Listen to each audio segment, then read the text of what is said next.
All right, today I'm talking with Mike Cook.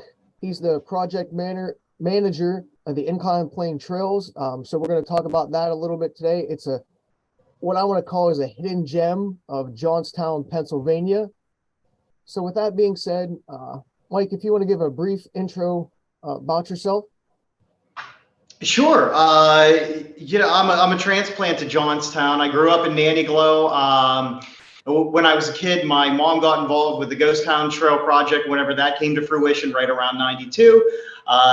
Trails have been kind of in my blood since I was a kid. And when I moved to Johnstown, I didn't really like it here that much. Everybody just went out to the bars all the time, and that wasn't really my thing. But then I started discovering outdoor recreation and really fostered a love for the region as a result of that. We can talk about the history of the Trails Project if you like. Yes. And that's been 6 years in the making now. How that started, my office is downtown, and I was going for a run over lunch every day. And eventually I came across a sign that said 2 trails. And I was like, I didn't know there were trails on this hillside. So I started running up the incline trails over my lunch break. It being a city park, Public Works didn't have the staffing to take care of trails on the Incline Plane hillside. And at the same time, my friend Dave was like, hey, why aren't there mountain bike trails up there? So we kind of put the two together, and I made a proposal to the city and said, hey, I'll take care of the hiking trails up there if you let us build some mountain bike trails. And they got to pass their solicitor and agreed to it. And that was 6 years ago. So we've been up there ever since.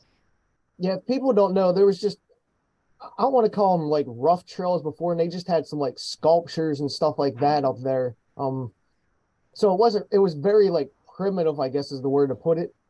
Yeah. There were a lot of runoff issues, a lot of trees down, not a lot of signs clearly marking which way you were supposed to be going. It was easy to get turned around and end up heading the wrong direction on the trails. So we tried to take care of all of that stuff. Before we built the mountain bike trails, we went through and we chainsawed all the trees off of the existing hiking trail that's been there since the 70s. We try to take care of some of the runoff issues as much as we can. Mother Nature's kind of, that's always an uphill battle trying to take care of that sort of thing. But I think we did a pretty good job of that. There's always room for improvement, obviously, and we are up there every weekend, so we just keep at it. So what exactly, I mean, you touched on it a little bit, but like what exactly are the Incline Plane Trails? Yeah, so the Incline Plane Trails are a series of hiking and biking trails on Yoder Hill. The mountain bike trails start at the corner of Tioga and Edge Hill, and they kind of head over toward Grandview and Mill Creek Road. They tend to be mostly on that section of the hillside, whereas the original trails and the sculpture trail that you mentioned and the hiking trail that goes to the top incline station are closer to the incline plane itself. And then that sculpture trail runs out towards Washington Street and eventually wraps around up into Brownstown. The hiking trail, it's a series of 3 switchbacks that make their way across the hillside. They're pretty flat. One used to be an old access road until you get to the last maybe half mile up to the incline plane. That's a fairly technical hike. It's got some rocky areas and some cliffs that you have to make your way through. And then the mountain bike trails, right now there are 9 downhill style mountain bike trails that total about 5 miles, depending on how you piece your ride together. Right. Well, that sort of leads me into the next question I had, because you just said about 5 miles. So how many miles total would you say are up there? And if you want to like separate like the walking from the biking, because I know they're sort of separate entities. Yeah, the hiking trail is right around a mile, maybe 1.25 miles. And then there are about 5 to 6 miles of mountain bike trails.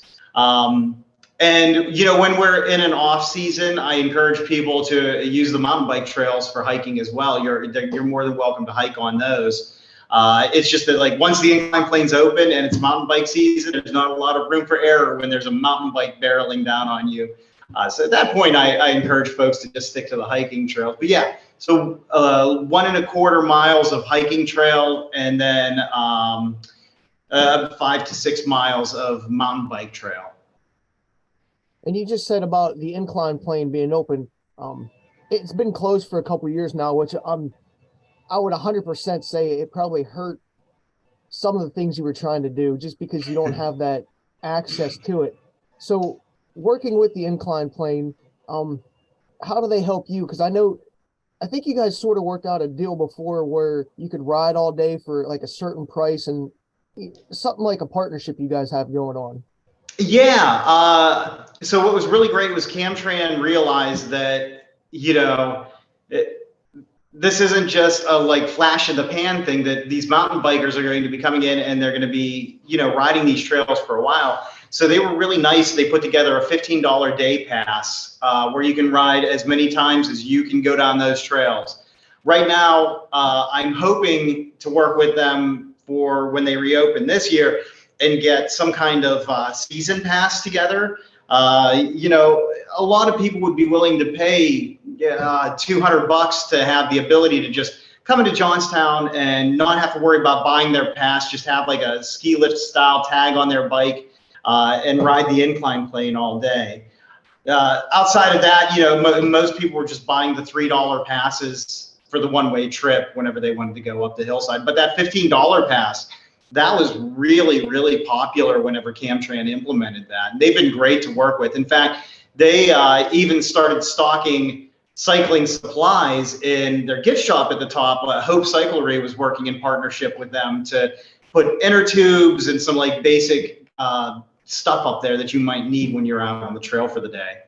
Well, that's pretty good because, again, like you just touched on, it helps Camtran. It helps bring more, I don't want to say just publicity, but just more people to the area. And then like partnership with Hope Cyclery, it just brings like a big circle of the community together as one. Absolutely. And, maybe somebody who's in riding doesn't know who the local bike shop is, and they'll see like Jared's little cart up there. And whenever they need bigger repairs and stuff like that, now they're venturing downtown and they're going into one of our local businesses and they're spending that money that might normally have gone outside of Johnstown in downtown Johnstown. And heck, if they need their bike fixed, maybe they're dropping it off and they're going down to Stone Bridge and getting a meal while they're here too. I like to think that those tendrils kind of spread out into the community and help everybody out. Yeah, because I also know, not to take away from the incline plane trails, but that whole incline plane area has got some big improvements coming on with like, what is it, downtown Johnstown project and Vision 2025. Like you guys are all got this like whole, I want to say the whole hillside is just going to be transformed. And like, you're one of the, I guess, godfathers of these type of projects. So it's just going to benefit everybody in the community. More people that come and use the trails, the more that people are going to want to put effort into building up that area, what they plan on doing, and just like more businesses coming in. So it's exactly. Yeah, and to speak on some of those projects, so you briefly touched on Sliver Park, which is going to be the Riverside Park on the Incline Plane Hillside. I'm on the Conemaugh Valley Conservancy Board, and that's one of our projects. The goal there is to have ADA accessibility down to the river. Now that we're getting the rivers cleaned up so people can kayak down to that point or take out their kayak there or put in there if they want to paddle the Conemaugh Gap. It'll give, like I said, ADA accessibility down to the river for people that want to fish. It'll include a ramp around the lower incline plane station that is ADA accessible as well. So you don't have to go down the set of steps that's there right now, that even getting a bike up and down there is difficult. So like for somebody to get over to the incline hillside is incredibly difficult. And then there are a bunch of other plans for hillside improvement and conservation projects in the work as well. So you're absolutely right. That's the only place in the city that there aren't concrete river walls. So it's a really great location to try to take advantage of and do something really nice there. And on top of that too, DEP is going to be treating the acid mine drainage discharge that's right behind Point Stadium there. So that helps clean up the river. It gets rid of that funny smell that you get whenever you're around the point. Yeah, so you're absolutely right. There are a lot of really great things coming to that hillside in particular. It stinks a little bit that it's still going to be a year or two away, but just the spearheadedness that's coming and like I've seen pictures and the vision. It's going to be an amazing project when everything gets wrapped up. Starting with Yes. Incline Plane this summer. Um, Yeah. we'll get before I forget, getting back to the Incline Plane real quick. Where's the best place to park if they're going to use the trail? The top, bottom, or is there a lot of spaces to park, or what do you think for that? Um, it all depends. Like if the incline plane is running, then the top or the bottom are 6 to 1, half dozen to the other, really. Like, yeah, you could think of it at the end of your day. Do you want to take one last run down the hill, or at the end of your day, do you just want to be at your car? If you just want to be at your car, park at the top around the corner of Tioga and Edge Hill. All of the neighbors up there have been really receptive to the trails and helped out with a number of the trail projects. Like Ivar, he lives right across from the trailhead, and he's a Rotarian, and he and his wife Mary have done awesome things in terms of like getting us donations from the Rotary and stuff like that. So they've been super welcoming and embraced it. So you can park there, or if you want to take that one last rip down the hillside, park at the bottom at the flag park. There's plenty of parking in both spots, so either one works. Now that the incline plane is not operating, though, if you're going to ride the trails and you want to set up a shuttle at the end of Yoder Street, which is halfway up Mill Creek Road, there's a parking lot there as well for the trails. That's your best bet because all the trails kind of end right there. So it's real easy to get out and get in your vehicle there. Right. So how did you actually decide where to make the trails on the hillside? Because with the incline plane being the steepest in the world, the hill, like just in perspective, is pretty steep itself. It is. And when you look at the hill, if you start over at Mill Creek Road and you work your way toward the incline plane, it goes from a grade like this and it progressively gets steeper as you get toward the incline plane. So when we were looking at things, we looked at where the existing trails were and where we could utilize that. And then we looked at the topology of that hillside and where we can reasonably build trails. And it just made more sense to build them over on the Mill Creek side because it's not as steep. There are a lot of mountain bikers out there that like really, really steep stuff, but in a public park like that, while Pennsylvania recreation law covers your butt for the most part, we didn't want to have anything where people were getting hurt. So we erred on that side. And honestly, like we flagged a bunch of trails, and some of the original flags from 6 years ago are still up. So you can see where we intended trails to go. And then when we started building them, we realized, oh, it doesn't make sense to put it over there. So trails move by like 10 or 15 feet up or down the hill. And you can see that. And then one of the other ways to easily flag trails was to look at where the deer were walking. They picked the path of least resistance across that hillside a lot of the times. So deer paths made good lanes for cutting in mountain bike trails as well. And we see the deer using the mountain bike trails as much as the mountain bikers now. You never had any collisions yet, have you? Ooh, we came really close. On the trail called All the Right Moves, you come down a hill and then mountain bikers like make desire paths, I call them. Like they'll see like a little mound of dirt off to the right and they'll start riding over there to go up over that mound of dirt. Well, that happened on All the Right Moves, and there was a deer that was sleeping on the downhill side of All the Right Moves one summer, and he almost got clocked by a mountain biker. It was really close, but so far, knock on artificial wood, we haven't had any collisions with deer yet. Well, let's hope it never happens. But if it does, at least maybe somebody will have a GoPro or something where we can actually get it on. Let's hope so. I've got a couple of trail cams up there too, because I like to see what wildlife is on the hillside. So maybe that'll catch the moment of impact from afar as well. I've got a feeling the deer's going to win in that accident, though. Yeah, well, if it does happen, let's just hope everybody's all right. Yeah, let's keep our fingers crossed. Deer and rider included. So what tools do you use to make these trails? Really, there are three main tools. There's a company called Rogue, and they make something called the Rhino hoe. It's an 8-inch, just a heavy plate of steel, basically. So we hand cut most of the trails using that. Trails get finished and berms get finished using just a flat shovel. And then the last thing I use is a fire rake that they use to cut fire lines. That's really good for clearing leaves and twigs and then just general duff off of the trail making area. So you have a clean palette to work with. Outside of that, I've got a big steel chainsaw and brush cutter that I use to keep the trails open. That chainsaw gets used more than anything else up there sometimes, I think. And that's really it. We got lucky enough this year that one of our trail builders, Callaway Willis, he went out and he invested in a mini excavator. So the latest trail we built over by Grandview, he was able to get in there with that mini excavator and dig it using that, saving us a lot on labor and time. When I started this, I was in my late 30s and now I'm 43. It gets harder every year to just every weekend for hours and hours on end use a hand tool to dig trails. So I welcome that mini excavator this year. Yeah, that would but for be the most part, improvement. Yeah. Now in the mountain biking community, there are some purists who hate excavator dug trails. They say, they're too perfect. We don't like that. We like the hand cut stuff. But to those people, yeah, there's plenty of hand cut stuff up there. I got a break this year, so enjoy the excavator trail.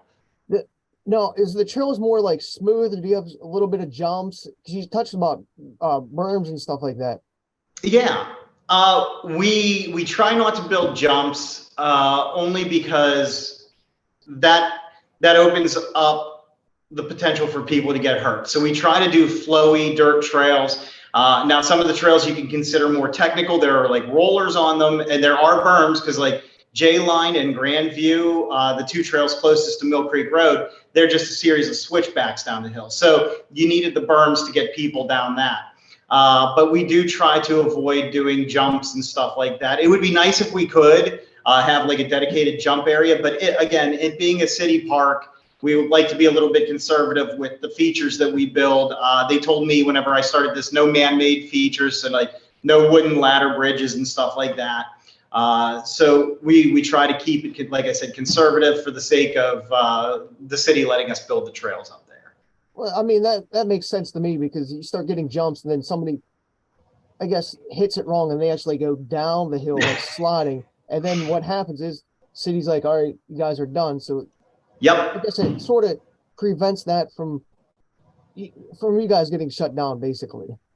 Yeah, and even without the jumps up there, I guess it was 3 Decembers ago. We had a really warm December, and it was like December 9th or something like that. I was riding up there, and I was having a really good day of riding, and I was trying to set my Strava record going down the hill.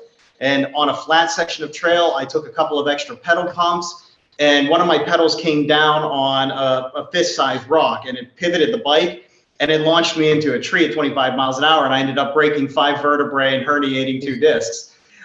So like even that's without jumps, like there's when you get into an activity like this, you assume that there's a risk involved with it. And just in terms of the trails, I like to keep that risk at as much of a minimum as possible. And so, yeah, jumps, we just kind of decided against. So with these trails, what kind of gear would you recommend, like for protection? Just your normal helmet or like shin pads or anything like that? Personally, for me, I wear shin guards. They make really nice flexible ones now that aren't like the hard plastic like everybody used to wear. I prefer a full face helmet. There are a lot of people that like to ride with just like a half dome helmet, and that's fine too. For myself now, I have a padded shirt that goes underneath the t-shirt, and it's got like collarbone protection, spine protection, and I think it has sternum protection as well. Because you never know. Like, I have a motorcycle as well. When I get on my motorcycle, I'm like, okay, steel-toed boots, full-face helmet, jacket with pads in it. And then I get on my mountain bike and I'd be like, I've got this helmet and t-shirt, I'm good. And I'm going just as fast sometimes on the mountain bike as I am on the motorcycle. So I do recommend like having some kind of body armor as well at this point. Yeah, it's one of those you live and you learn kind of situations. So you definitely, like, 'cause you keep saying mountain bike.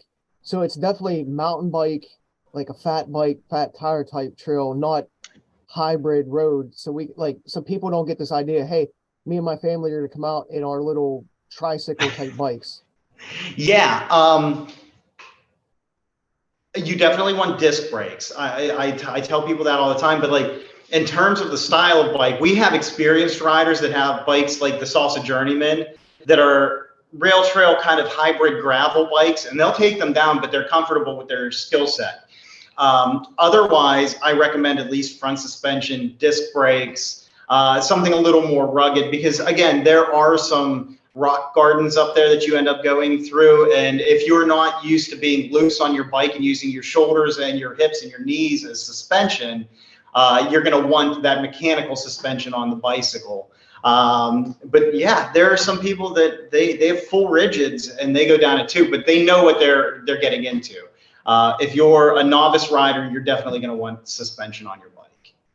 Yeah, because I don't want people to get confused. The reason why I bring that up, I don't want people to get confused, as I said, is like a family of four. Oh, we're going to go ride the incline plane, have fun going down. And then they're like, oh, crap. And then they get hurt. So Yeah.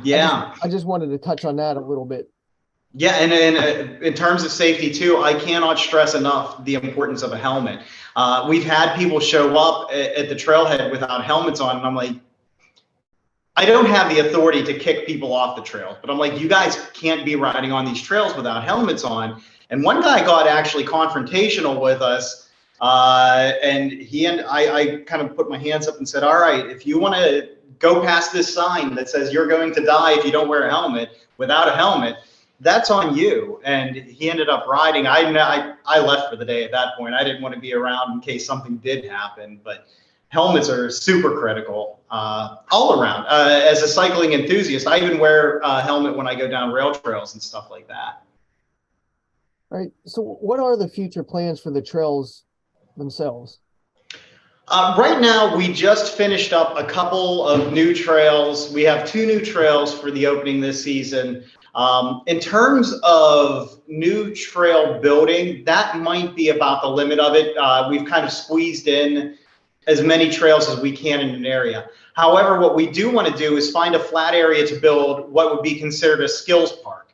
And it wouldn't be something like you get on a trail and you're pointed in one direction, you're going down the hill. Rather, you would go to an area. We would have like some skinny rails where you can practice your balance. A progressive drop area where we have some little drops. One starts off at a foot, one's like 2 feet, one's 3 feet. And everything that's rollable, so you don't have to commit to the drop, but you're not going down the trail at that point. You're more riding in a park-like area. And there are a couple of flat areas up there that I think would work really well for that. In addition to that, we're still pursuing the idea of a zip line or a ropes course or an adventure park on the hillside. That's kind of like in the preliminary planning phases right now, really, but I would like to see that come to fruition someday. If you've ever been down to Virginia Beach, the aquarium down there has like an adventure park, and it's not like dedicated zip lines, but there are zip lines, there are like cargo nets and stuff like that. I would like to see something like that up there, I think. And then the Sliver Park development as well. And every time I stop talking, I think about something else. We want to integrate it into the 9/11 Memorial Trail when it comes through Johnstown. So what that would probably look like is a level trail that starts around Coconut Place, works its way down to the Sliver Park, and then goes back up onto that flat trail where the sculptures are out toward Washington Street. And then the ultimate goal is to do some land acquisition out around the Stone Bridge, build a train overlook park for train enthusiasts, because you could get literally like 15 feet from the Stone Bridge up there, and then continue that trail out to Jaha so people can go to the Heritage Discovery Center as well and enjoy some of the stuff Cambria City has to offer.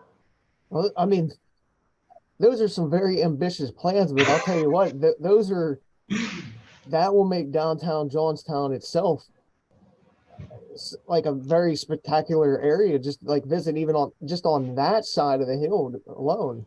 Right. And then we started building a trail into Stackhouse to kind of tie the 2 parks together. And that's going to help, I think, a little bit as well. And like Johnstown really becomes a destination then for people that want to get into recreation or want to recreate, because between our hillside, Stackhouse Park, the Jim Mayer Trail, Path of the Flood, and then the stuff that Mike Hammers and the guys over at the Lorraine Stony Creek Trails are doing, like there's no you could come here for a weekend and not get to touch all of that stuff and come back for another weekend and still have more to do. And we're not even talking about the Queen Mahoning Dam trails and that stuff out there too. It's crazy to think of how much stuff we have right around the city right now. Yeah, it's a shame that more people don't know, and that's sort of why I wanted to meet with you, because I see you on Facebook all the time, getting out there. Like, I think it's like every Sunday you're out there pounding. I don't want to say pavement because it's dirt, but you're pounding dirt and just, trying to promote what's going on. And it just, again, it's such a gem that just people, I don't want to say due to ignorance, but it's just, I don't know what doesn't bring more people out and get interested in these type of things. But meeting with you, I'm hoping to, help promote, and like, even if they're not aware of like the community, because maybe some people don't know, like the biking community, the running or the hiking community. It's just a way to help get people to realize what's actually in our community that they don't even know about. Yeah, and maybe it's a marketing thing. Like you mentioned all of those communities. I think in the past, and I'm involved in the whitewater kayaking community too, so I'm going to include that in this. We've all kind of worked in our own little silos, like Johnstown Running Club has all kinds of awesome events, but they might not be partnering with the Lorain Stony Creek Trails to do an event there. But the Lorain Stony Creek Trails guys are doing these really awesome guided waterfall hikes and full moon hikes. And maybe they're not tapping into the folks that normally use Stackhouse. So we all worked in our little silos, not to anybody's fault, just because that's the way we work. And now I think we need to like really start reaching outside of that and working together.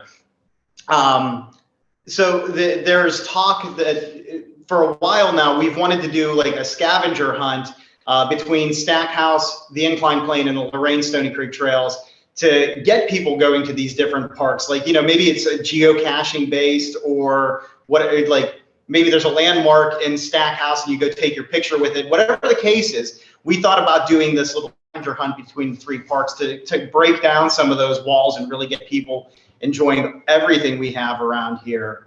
So that's something that we're working on as well. But you're right, yeah, and it is. Ignorance is such a negative term, but it is ignorance that like people just don't know that it's out there.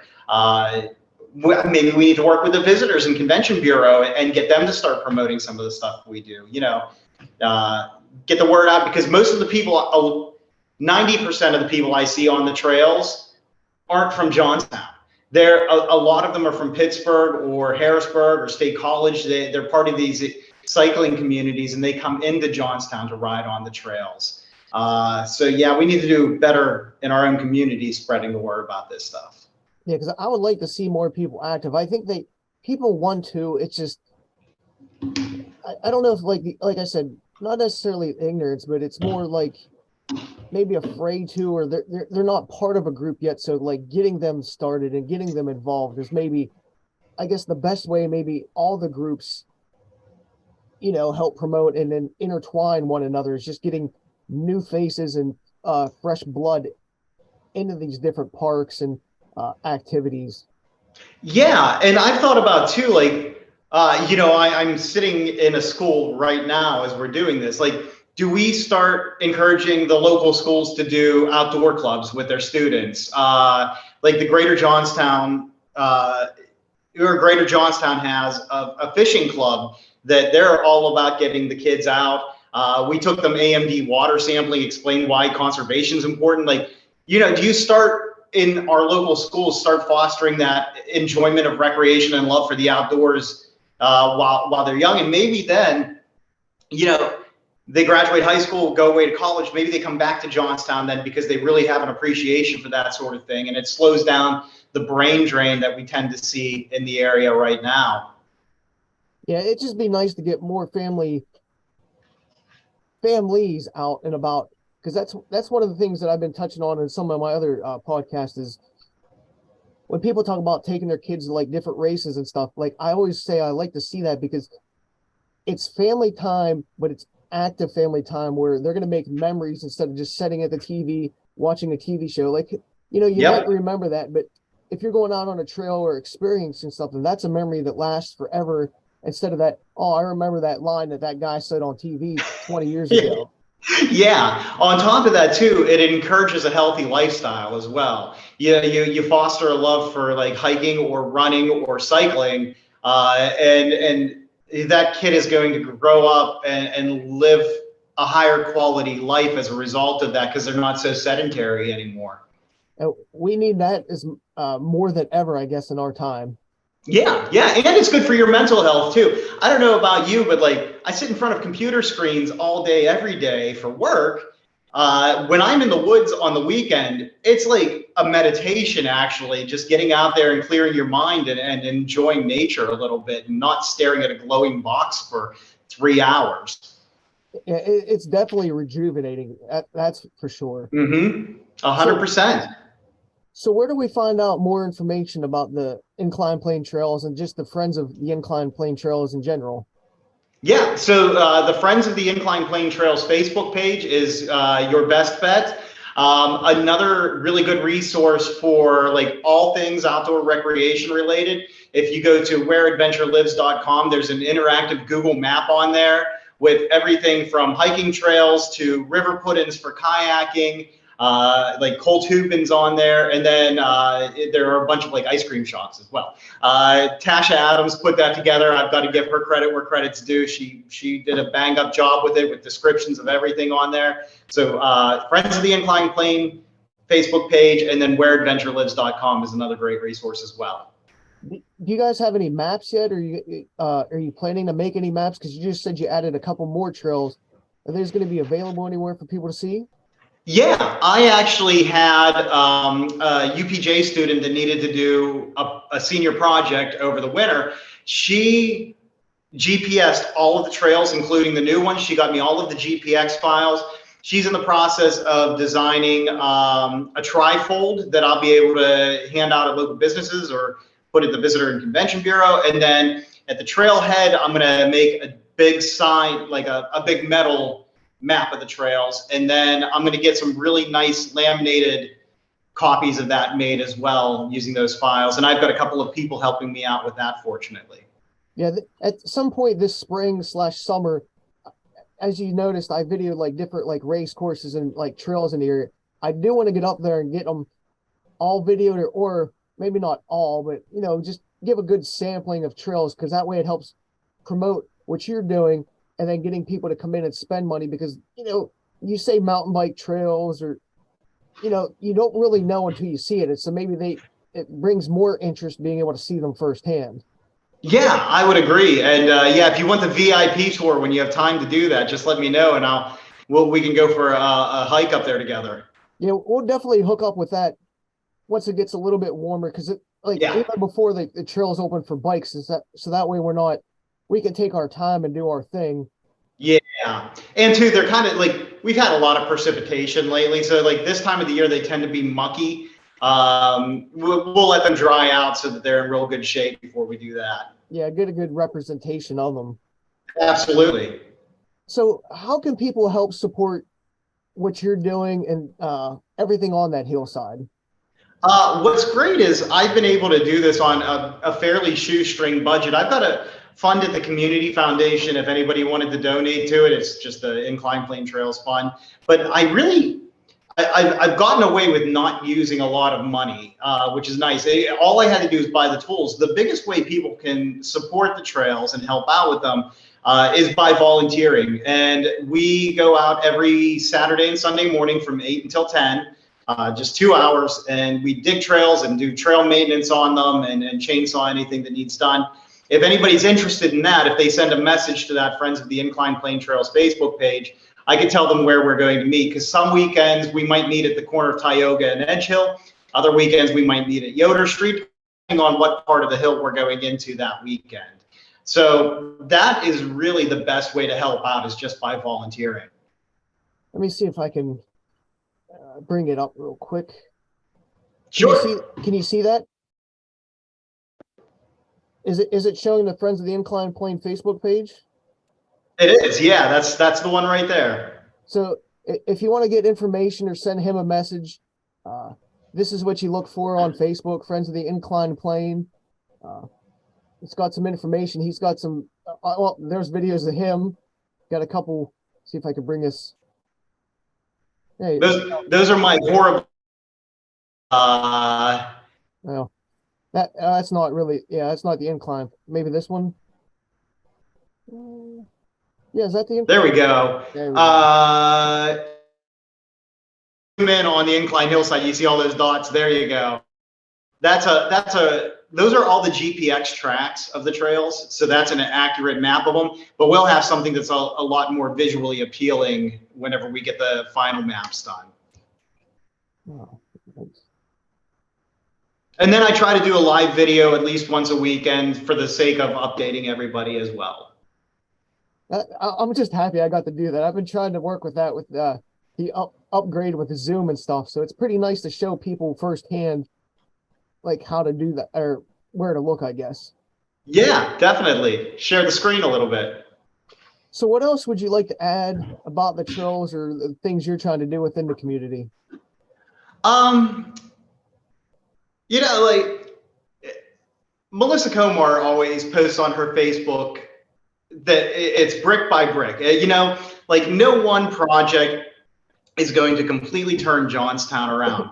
And I'm under no illusion that trails are going to be the savior of Johnstown, but it's a piece of that puzzle. You know, it's something that people can get out and enjoy. It's going to bring some money to the community. It's going to help some local restaurants out. But it's an important piece of the puzzle. And I think that we need to kind of reinforce that with the community and encourage people to get out there and use the trails and kind of show the value that these things have to the community. So that's very important. And again, getting the youth in the community involved and getting them interested in this stuff as well. I've got a project going right now with the welding club here at Greater Johnstown. They're racks that are going to go all over the city. They're building 13 of them. And, you know, that gets them a little bit of buy-in. They have some ownership in their community, and that's important as well. They can take pride in those bike racks then. So I'm just doing my little piece of the puzzle. I'm putting my one brick in that wall that's going to help Johnstown out, hopefully. And yeah, I'm doing it in nothing but 100% good faith that it's something to benefit the community. Well, I definitely feel it's going to benefit the community, not just the rec community, but downtown businesses, you know, like you touched on, different establishments that provide food and entertainment. Mm-hmm. So like they come and bike, and maybe there's a Mill Rats game in the summer, or, you know, if we get lucky enough in the fall where Tomahawks start or something like that, or even high school football games, you know, just bringing the whole community together in circle where you could spend like the whole weekend downtown instead of going to Pittsburgh every weekend. Yeah. And too, like, you know, like the state theater announcement that they're getting the IMAX in there, that's huge because now you have something. So if you come to Johnstown and you're cycling all day and you're staying at the hotel downtown, you go, you grab a shower, and guess what? Now you can take the whole family to a movie and dinner. And it just raises the overall appeal of downtown Johnstown. And, you know, we need to get away from, there are so many people that still think Johnstown downtown is like Beirut or something. Like you're going to go down there and you're just going to get shot and mugged and they're going to steal your car. Like it's not like that. My wife and I ride our bikes from Riverside downtown, grab dinner at Stonebridge, and then ride back. And we ride back in the dark through all of the neighborhoods in Johnstown. And never once do I feel like we're in an unsafe place. So we really need to change that perception. And hopefully this kind of stuff helps to change that perception of Johnstown as well. Yeah, I know from like running through downtown Johnstown and the different areas, like you said, the perspective of like people from the outside, like the area, I'm like, it's not like that. Like I wave to people, they wave to us, like as we're running, they're like, hey, good luck, you know, have a good run. Like it's actually a very nice community that I don't know where this perspective came from, but we just got to change it, I guess. Yeah, beats me. It doesn't make sense to me because I feel completely safe riding my bike all around Johnstown. maybe I haven't had the experience that other people have. Maybe somebody has had a negative experience, but I hope that's not the case. But you're right. We need to turn this around. We've got a lot of great resources around here to help do that too. I mean, it's only getting better and better by day and year by year. The changes, like if you come this summer and you come next summer, it's going to be a completely different landscape for the better. 100%. Yeah. You're going to have I mean, just look at what happened in the last month. Like Root's Kitchen opened down there. I don't know if you've been there yet, but their stuff's amazing. Like all fresh fruit. It's delicious. And the Sunday I went down there, or the Saturday rather, they had a line out the door. Like people want this kind of stuff. So you're right. A year from now, it is going to be a different place, and for the better. All right. I think that's about all I had. We covered a lot very quickly, but I'll tell you what, it was really good and really good information. I think hopefully this helps get the word out about the Incline Plane Trails and what you're trying to do, and the friends of the Incline Plane are doing. And even, as we touched on some of the other things going on downtown, I'm really looking forward to what you're doing, getting back out there. It's been maybe a year or two since I actually been on the trails myself. So I'm looking forward to getting back on them this summer. And I guess that's about it. You don't have any? Yeah, we'll definitely do a follow-up hike after this once it gets nice out there. Then I'll show you some of the mountain bike trails and take you all over the hillside. I'm definitely looking forward to that. Awesome. All right. Well, thank you. I hope you have a good rest of your day, and I hope you continue to get great support and do great things with the trails. Thanks, Dean. I appreciate the talk today. All right. See you soon. Have a good one, man.